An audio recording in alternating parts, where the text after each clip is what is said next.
sommes heureux de retrouver Pierre Sello dans les locaux de Périclès Group pour une nouvelle édition de One Week, One Tech. Bonjour Pierre. Bonjour Françoise, bonjour à tous. Votre société Assurance Cycling s'intéresse au bien-être par le sport et notamment au travers de l'application Wellness 625. Pouvez-vous nous en dire plus? Alors l'application Wellness 625 permet de mesurer la pratique du sport et de valider cette pratique à travers une unité de mesure qui s'appelle l'unité de bien-être comportemental, laquelle ainsi va permettre de son utilisation, par exemple dans l'assurance, on y viendra tout à l'heure. Et donc à qui plus particulièrement s'adresse cet applicatif? D'abord aux particuliers, aux individus. Donc on va avoir, si vous voulez, deux lignes de produits. Une ligne B2C pour l'individu. Oui. Il va mesurer le bien-être que lui procure le sport et grâce à cette accumulation d'unités de bien-être, il va payer moins cher son assurance emprunteur, il va payer moins cher sa prévoyance, il va payer moins cher sa santé. Une ligne B2B, comme on dit, c'est-à-dire qu'il va s'adresser aux entreprises où là on va proposer un programme de sensibilisation, voire un programme d'installation du bien-être par le sport et éventuellement ensuite un programme, une fois que ces deux phases sont accomplies, un programme d'accompagnement pour les entreprises. Oui, ce qui leur permet effectivement d'obtenir de meilleurs tarifs Voilà. puisqu'ils ont un état de santé plus satisfaisant.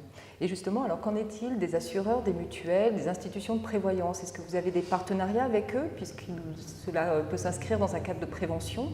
D'entrée de jeu, à demeuré tout ça accompagné.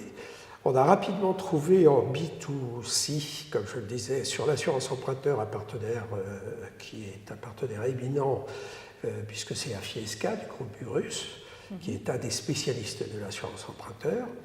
Et puis sur la partie B2B, on a fait une expérience tout à fait positive avec Groupama. J'aimerais que vous nous disiez quelques mots sur l'histoire humaine de votre création d'entreprise. Un jeune garçon qui est devenu mon associé, qui était un cycliste professionnel qui se reconvertissait et qui m'avait dit, moi je viens chercher de l'argent pour monter une équipe cycliste, ce qu'il n'a pas fait, il n'a pas fait l'équipe cycliste, mais il est devenu mon associé.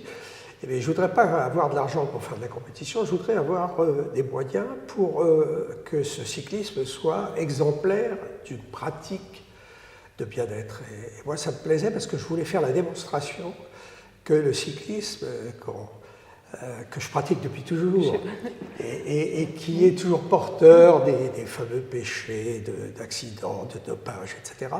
Mais qui est en fait le sport le plus vertueux qu'on puisse trouver puisque c'est un sport porté, puisque c'est un sport qui élimine tout ce qu'il faut éliminer et qui favorise par conséquent la santé. Donc cette rencontre intergénérationnelle et interprofessionnelle.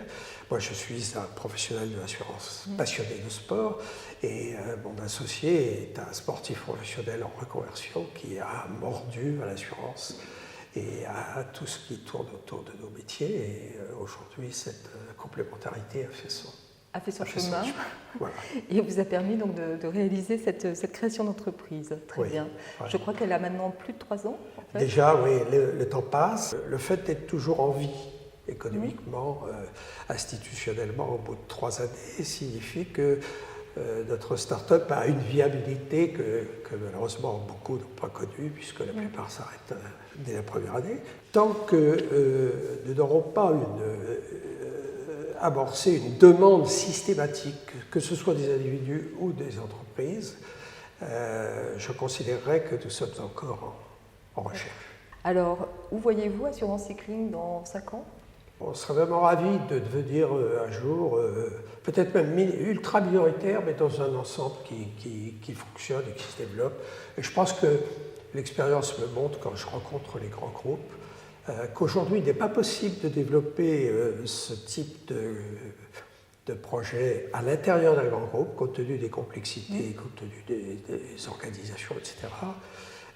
Mais par contre, ces sociétés peuvent s'intéresser à ce qui être très preneur de ce et puis le moment venu, prendre des participations. Écoutez, c'est tout le bien qu'on souhaite à Assurance Cycling. Donc merci Pierre d'avoir accepté de répondre à notre question. Merci Françoise pour cette interview. Et à bientôt pour une prochaine entrevue. Merci à tous.